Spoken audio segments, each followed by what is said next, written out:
On tonight's Fayette Prep Rally, even if you're a New England fan, the region playoff race is sure to get you all fired up as the season comes down to the wire. The Starr's Mill girls were looking to get back to their winning ways, while Whitewater would give them all they had. The Fayette County Lady Tigers would get a little defensive about Harris County trying to steal a victory in their house. And the Starr's Mill boys would have to fight off a hungry Whitewater squad looking to grab a win on the road. We'll also recap the rest of the action going down around the region. Fayette Prep Rally is your one-stop shop for all the best high school action, and it starts in just 30 seconds. I'm failing. No big deal. What about college? Face it, I'm not getting into college. Fighting doesn't work. We can't let him keep failing. Maybe he'll outgrow it. It's not just a phase. You saw his report card. Ignoring it doesn't work. I said I'd do better. Saying it and doing it are two different things. Punishment doesn't work. What does work is a Huntington Learning Center. By improving basic skills, we build motivation and confidence, and kids look forward to learning. Call 1-800-CAN-LEARN today. Your child can learn.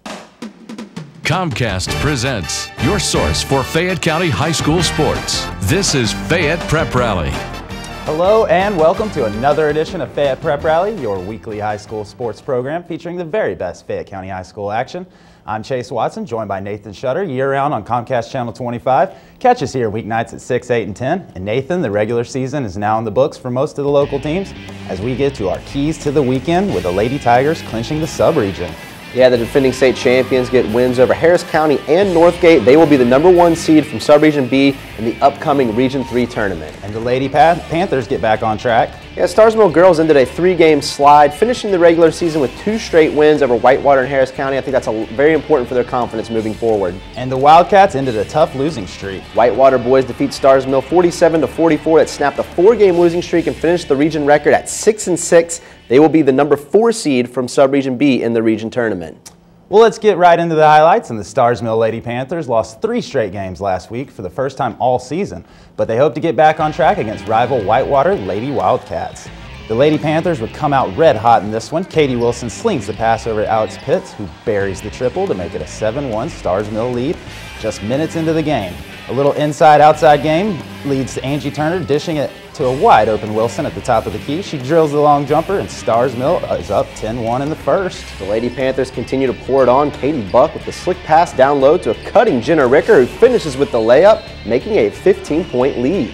And Buck was not finished either. She blazes past Peyton Roth to get into the lane and drops in the pretty right-hander, pushing their lead to 19-2 in the second quarter of play.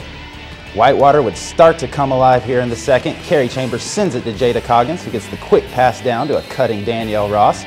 She gets the bucket and the foul, trimming the lead to 14. Rena Jenkins pushes the ball to Peyton Roth, who lets loose from way back and sinks the 3 ball, and the Lady Wildcats start finding a little bit of a groove. Danielle Ross passes over to Coggins here.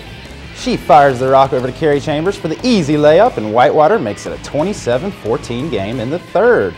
But the Lady Panthers kept the pressure on, controlling the glass. Angie Turner pulls down the Grace Huggins miss and puts it right back up and in. Starr's Mill up 33-16. Jada Coggins showing off the complete game here, gets the steal and takes it all the way back the other way. She hurts herself on the drive, but would return to the game.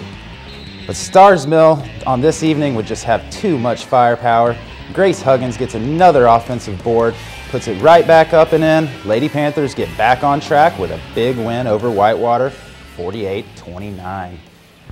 Now Nathan, how important was it for the Lady Panthers to end the regular season on a high note? I think it was extremely crucial. Starr's Mill is a very young team. They're a team that has not experienced a lot of success until this season, and they had only lost 3 games all year, and then to lose 3 games in 1 week, back to back to back, that could be crushing to their confidence heading into the region tournament. So I think it was really important to get back to their winning ways. They finished with 2 straight wins to end the regular season, gives them a little momentum, a little more confidence back in their game as they head into the region tournament, which I think is very crucial. If you want to advance in tournament play, you have to have the confidence and the swagger to do it. Yeah, you got to get on a roll there going into the postseason. Hopefully Starr's Mill can do that. Let's hope.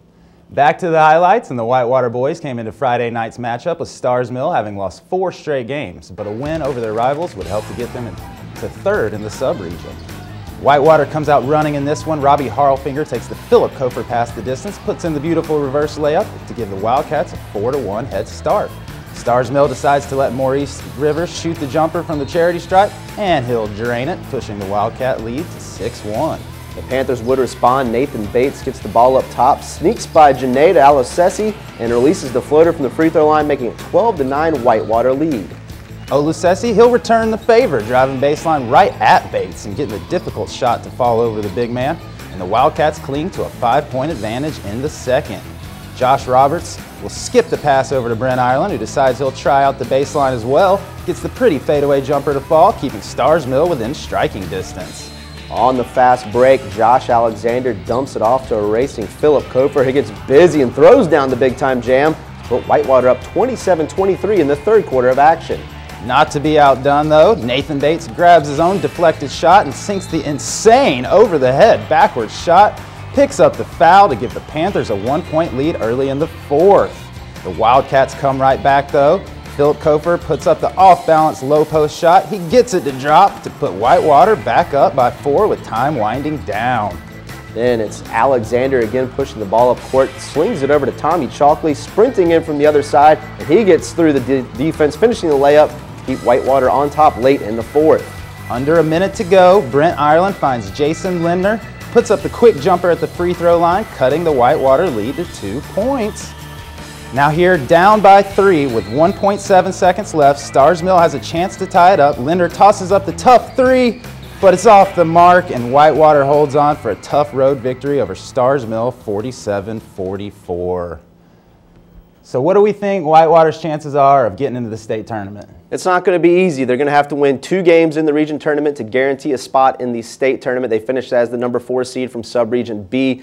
They will face Ola in the first round. I think that's a very winnable matchup. That's a 4 versus a 5 seed. They can win that game. The second game will be against Alcovy, the top seed from sub-region A. They only have 3 losses on the season. They went unbeaten in region play. That's going to be a very difficult game, but it's on a neutral court. Anything can happen, especially when you have a player the caliber of Philip Kofer and the rest of the seniors on that team. They can get it done. It'll take a big effort and a near perfect game, but they can get it done. You're right. Anything's possible with a guy like Kofer. He's just been outstanding this Great season. Player.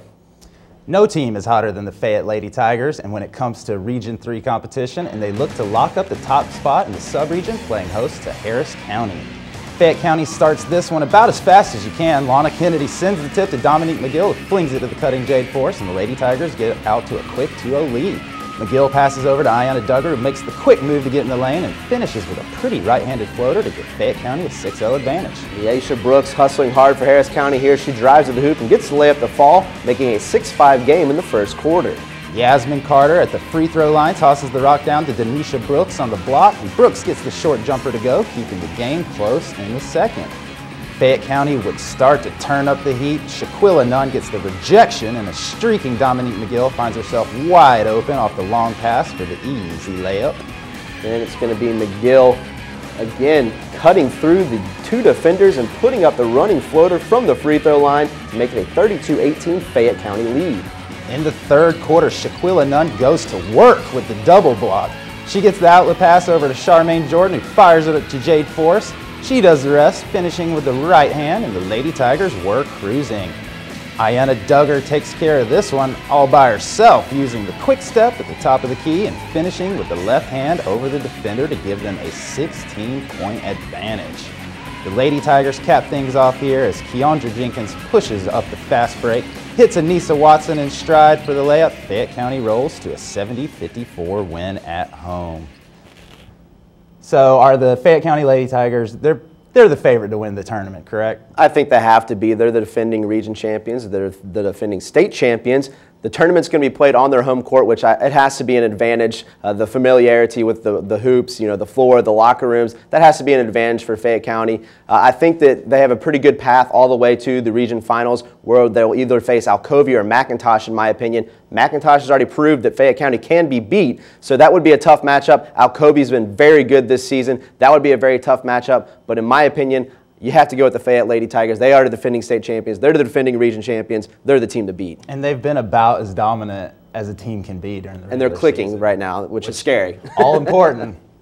Time now to recap the other hoops action from around the county, and we start with the Fayette boys. Yeah, speaking of teams that are clicking right now, they defeat Harris County 84-41, Northgate 57-46, and Upson Lee 67-46. Just dominant. They are the top seed for the region tournament from the sub-region. They will be playing at home. They play the winner of Northgate and Woodland in the second round. Only one loss on the season. That was to Kenton of Kentucky. Have not lost in state. I don't expect them to lose on their home court in this region tournament. How about the Sandy Creek men? Got a big win over Henry County, 46-43, but lost to Eagles Landing 48-32. A win versus Stockbridge in their season finale will move them to 5th for the region tournament. They're 9-14 overall, 7-8 in region. If they can get to that 8-8 mark in region, I really like their chances. That's a good seeding for the region tournament. And what about the McIntosh boys? Playing very well. They defeat Whitewater 65-51, Harris County 68-45. They lost to Northgate 55-36 to end the season, which is a little surprising, but they didn't have a lot to play for. They'd already locked up that number 2